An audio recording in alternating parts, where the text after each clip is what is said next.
സംസ്ഥാന ബി.ജെ.പിയിൽ ഭിന്നത രൂക്ഷമാകുന്നു. എൻ രാധാകൃഷ്ണനെ പരസ്യമായി തള്ളിപ്പറഞ്ഞ് സി.കെ. പത്മനാഭൻ രംഗത്തെത്തി. എം.എസ്. കുമാറും സി.കെ. പത്മനാഭന് പിന്തുണ നൽകി. തിങ്കളാഴ്ച നടക്കുന്ന നേതൃയോഗത്തിൽ ചേരിപ്പോര് പ്രകടമാകും.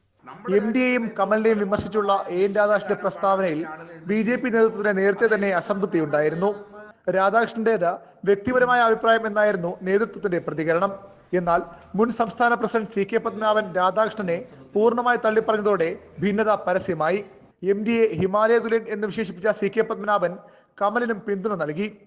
നമ്മുടെ കേരള സമൂഹത്തിലുണ്ടായിരുന്ന ഫ്യൂഡൽ വ്യവസ്ഥയിലെ ജീർണതയ്ക്കെതിരായി വളരെ നല്ല രീതിയിൽ സർഗാത്മക സൃഷ്ടി നടത്തിയിട്ടുള്ള വ്യക്തിയാണ് ശ്രീ എം ടി വാസുദേവൻ. ഒരാൾ രാജ്യം വിട്ടു പോകണമെന്നൊക്കെ പറയാനുള്ള അധികാരം ആർക്കാണ് കൊടുത്തിരിക്കുന്നതെന്ന് നമുക്ക് അറിഞ്ഞുകൂടാ.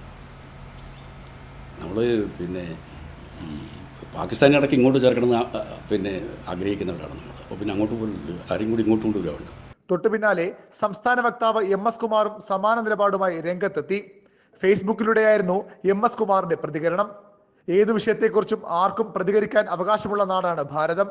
അഭിപ്രായം പറയുമ്പോൾ മാന്യതയും സഭ്യതയും വേണം. ഇഷ്ടമില്ലാത്ത കാര്യങ്ങൾ ആരെങ്കിലും പറയുമ്പോൾ എന്തിന് അസഹിഷ്ണുതയെന്ന് ചോദിക്കുന്ന എം.എസ്. കുമാർ എം.ഡിയുടെയും കമലിന്റെയും മോഹൻലാലിന്റെയും ഒക്കെ അഭിപ്രായങ്ങൾ തുറന്ന മനസ്സോടെ കേൾക്കണമെന്നും പറയുന്നു. 16-ന് കോട്ടയത്ത് ആരംഭിക്കുന്ന സംസ്ഥാന നേതൃയോഗത്തിലും ഈ വിഷയം ചർച്ചയാകും. രാധാകൃഷ്ണനെതിരെ രൂക്ഷ വിമർശനം ഉയരാനാണ് സാധ്യത. നോട്ട് നിരോധന വിഷയത്തിൽ കേന്ദ്ര നിലപാട് വിശദീകരിച്ച് 4 മേഖലാ ജാഥകളാണ് ബി.ജെ.പി നടത്തിയത്.